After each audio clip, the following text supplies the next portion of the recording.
let's go to our quarterback, Mr. Caleb Williams.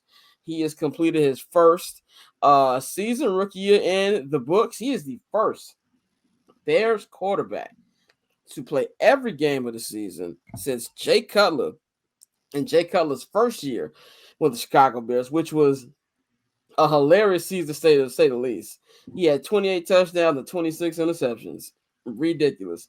A lot of people don't know. I don't know if y'all remember this, but Jay Cutler's first game as a Bear, Sunday Night Football in Lambeau Field, he threw 4 picks, was the same night that Kanye took the microphone from Taylor Swift at the VMA. It was the same night. You know what I'm saying? Same night. Because I was like, what's going on? I was in my college dorm watching that, man. But first Bears quarterback to play all 18 games. He finished with these stats. He finished with 3,541 passing yards, 20 touchdowns thrown, 6 interceptions, and a 62.5 completion percentage, man. If you just look at the numbers, really, really good year for a rookie. Like I said in my opening monologue, man, that I was disappointed by the season because of my expectations. Now, I had him at 3,500 yards. He surpassed that. I had him at 28 touchdowns thrown. He didn't reach that. And I said, me and Bang argue when he first got drafted, right before he got drafted. Bang was like, he's not a turnover prone guy. He's not gonna be throwing to. I was like, it's the NFL. Bang was right. Bang was right. Bang was right. That travel. He only threw 6 interceptions. I don't want to hear about almost interceptions because you can go to every quarterback in the NFL and talk about almost interceptions. 6 interceptions. They only lost like 2 or 3 fumbles. Really good, just looking numbers wise. Now, if you take the numbers and use the eye test, it was a real inconsistent season. It looked like a regular rookie quarterback season that if he didn't come into this year with all the hype that he came into, I don't think it'd have been as judged as harshly as it was. Not only just the hype he came with, the hype the team came with. I don't want to take that aspect with it. I think a lot of people and some Bears fans have amnesia about all the hype coming into the season for the Bears. And we was up here talking about best situation ever. I said something that was so egregious now, but at the time I really, really felt. I said this is the best situation for a rookie since Magic Johnson going to the 80s to 1979, 1980 Lakers. And at the time I really believed it. And that looks terrible right now. So that's why I always. But if you look at the conversation of Caleb, and Mike, you said this months ago. People just don't like the kid. You know what I'm saying? Yeah, exactly, Joseph in the chat. 3 number 1 receivers. And we said they all go, 3,000-yard wide receivers. We didn't have a single 1,000-yard wide receiver or 1,000-yard running back. I think DJ they're making the bet. DJ I think got to 1,000. Yeah, DJ got 1,000 last night. But remember, it was the bet about who was gonna get to 1,000. Right, exactly. And all that shit. Yeah. I remember that doing OTA. Nah, DJ didn't get to 1,000. DJ got to 1,000 total. He had 966 receiving. Yeah. Got you. Crazy. Okay. Yeah. He had 7 touchdowns, right? Yeah, 6. So you said, Alex, though, that the 1,000 was the total. What the total. So the total. That's when they use them on them jet sweeps and shit. Yeah. Okay. All right. So yeah. And yeah, so we were buying all the hype. And so if you take that, that's why he's been getting killed. But I still think the conversation is unfair from non-Bears fans. And we've said this, I'm going to say this. If you give every GM who was in that top 3 last year a polygraph test, they're all still taking Caleb number 1. You can sit up here and lie all you want. Jaden Daniels was great this year. Can't shit on his year as much as I tried hard. I was that mean to say when you hate the nigga that everybody fuck with. That was me all season. But Jaden had a really, really great year. Jaden's not having that year with this system here in Chicago. He's not having that year. Bo Nix isn't having that season without Sean Payton. You know what I'm saying? But I do believe that if Caleb went to Washington, they have the same season. I would go even further. They might even be a little better. I truly, truly believe that. But for my grade, I think that a C+, I think I would give him. I think that's a fair grade.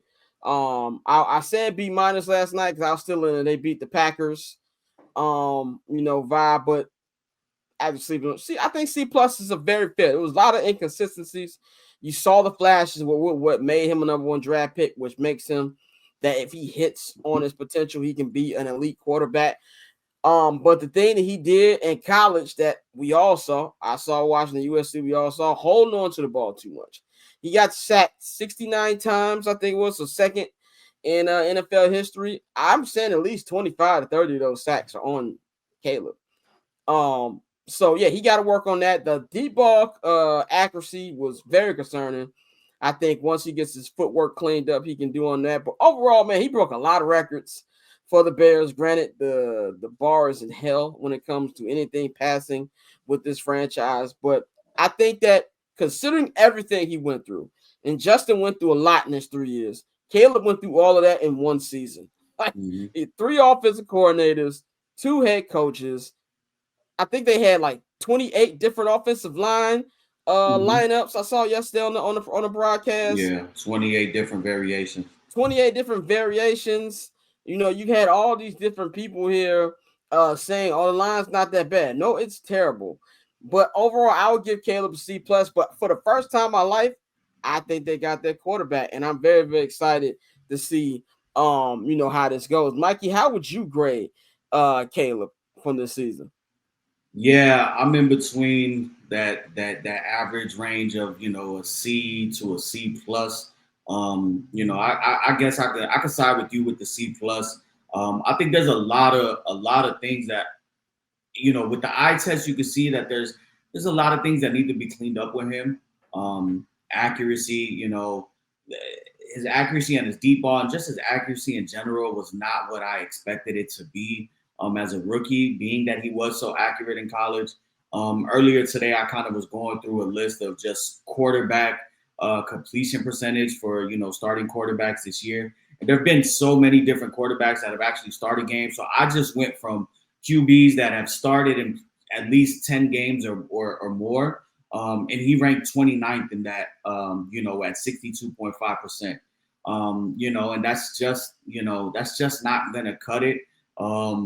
If you want to go ahead and be that, that franchise caliber, quarterback and be somebody that wants to take the Bears offensively to where they want to go. Now there are a lot of variables for that. Obviously the O-line, like you said, chemistry with his wide receivers, but I just feel like if I close my eyes right now and I just think of games, I could think of plenty of moments where Caleb left a lot to be desired on the field. That being said, I walk out of this year knowing 100% that we have our guy, we have a guy, and we have somebody we can win with. The record is what the record is. It's a team game, but I look back at it, 1-score game in Houston had an opportunity to win. A 1-score game in Indianapolis had a opportunity to win. Got the lead in Washington, and we know what happened. The position to be there in the Packers game, drove down the field, big throws. I mean, he made a throw during that drive that made Tom Brady literally fucking cream himself. Like, I think people forget about what, like some of the moments we had because of the long losing streak. And, he was there at the forefront. I think him and Rome developed a connection later on in the year that they didn't have earlier on in the year. So I'm happy with, the guy that we got. I think that there's a lot to clean up with him. But if this is his floor in year one, we're talking about 3 OCs, an extra head coach, all the variables of the different O-line, the sacks, all the turmoil, everything that they went through. If his floor is 20 TDs, 3,500 passing yards, and less than 10 picks, less than fucking 7 picks, 6 picks, then you can cook with that, and that can easily be something that can be fixed, with the right coaching staff around him. Bang, how would you grade? And by the way, Mike, did you give a grade, like an actual grade? Yeah. I went with you, C plus. C plus, okay. Bang, what would you grade this one? I'm getting a B. I'm giving him a B. See, when we had this conversation last year, we said that around 3,500 yards, over 20 touchdowns, and less than 10 interceptions will count as a good year for him. That's what he got. Like what we said he was going to get, or what we predicted, some of us went more. Like I said that if he's who he says he is, we're getting more than that. But that right there is the bar. He got that. But then when you look at what he had to go through to get that, I think that context is the reason why I'm giving him a B. I had said that during the season that it seems like to me that the team didn't really develop him or really try to develop him. He really came into this system really like they brought him into the system like, all right, shit, do your thing. They didn't really develop him. So there's an issue. Accountability. Some of the things that he did mess up, they didn't really hold him accountability. That's a coaching thing. It's not a Caleb thing. Everything to me revolving around Caleb revolved around coaching. And when you let go of Shane Waldron and you brought in Thomas Brown for those games where he was the offensive coordinator, you started to see that come out. But the fact that he got everything that we said that he was going to get, even with the less interceptions, I think the only reason why people are probably not going to give him a B is because of what the other quarterbacks did. So if you're comparing him to those other quarterbacks, then yeah, I'll give him a C. In fact, if you're comparing him to Bo Nix, I'll give him a D. Because there's nowhere in hell that we thought that Bo Nix was going to have the season that he had. We thought Sean Payton was a washed coach. We thought that Bo Nix had no chance in hell. If you want to grade Caleb against those players, then yeah, I'll give him a D if you're grading him for Bo Nix, but I'm not doing that. I'm grading him to what I saw on the field and what he did this year. He did basically everything. He got every number that we thought. And something to think about to me that even puts the B over the hump is his fourth quarter stats. Caleb was better in the fourth quarter, especially in the games like the Washington game or some of those other one-score games where the Bears got in position, but just some shit fucked up. Caleb played well in those situations. So because of that, things like not throwing the interception for a certain amount of passes. I think I saw earlier today that said that he's the first rookie in NFL history to have over 500 attempts and less than 10 interceptions. That has to count. The only reason why people are not going to give him higher than a C is because you're grading him against Jaden Daniels, who got Cliff Kingsbury. You're grading him against Bo Nix, who got Sean Payton. That man, coach got fired, offensive coordinator got fired, terrible offensive line.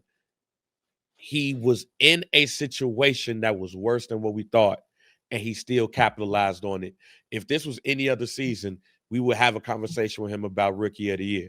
But CJ Stroud kind of messed it up with what he did last year, and then Jaden coming there again. So since he didn't do that and have those wins behind it, people are going to grade him lightly. But I'm giving him a B. So cool. Triple double hat trick, I know the code too. Ice trade, go for trade, yeah we cold too. Getting paper on these player haters, old news. Money on the other line, so I'm not gonna hold you. Money on the other line, so I'm not gonna hold you. Money on the other line, so I'm not gonna hold you. Money on the other line,